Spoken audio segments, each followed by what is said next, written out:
Hello, hi. So I'm going to class, but before I do that, I want to talk about something. I have to stand because the sun on my face is really good. But I want to talk about some parts of the Bible that really gets me every time. One of that today is Psalm 23, and I read this in the Passion Translation on your version. And since I read it, I've not been able to get my mind off it. And it says that you lead me through the right paths. If you read everything, a part says you lead me through the right path. Then it goes down and also says, even though the paths you lead me through leads to deep darkness, and it's like valley, they say even though I walk through the valley of shadow of death, that's what other translation says. But if it says it comes from you lead me through the right path, and then it goes to even though the paths you lead me through leads to deep darkness, and I'm like, okay, wait, so I've prayed about things and I believe I have that conviction that God is leading me.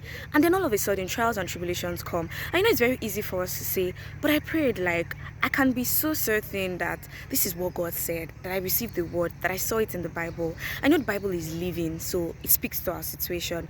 And I see all these things, but still I'm going through troubles. And it's very difficult for us to feel like maybe God has abandoned us, or maybe that word wasn't true, or it wasn't right.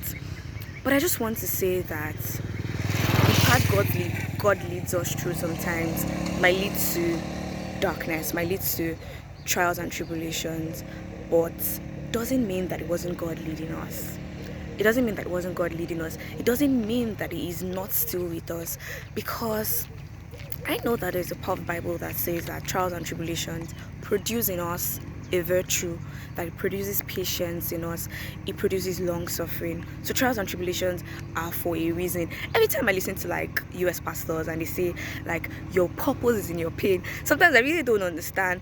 But like reading this passage, it really just speaks to the fact that that thing you're going through, you might think number one that it's not God, but God is with you, and that overcoming it produces the results that God intended when He led you through that path. So you might have prayed about something and received the leading of God, and it seems really difficult right now.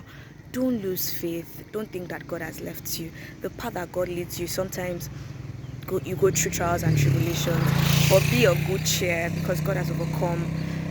Praise Jesus. Bye.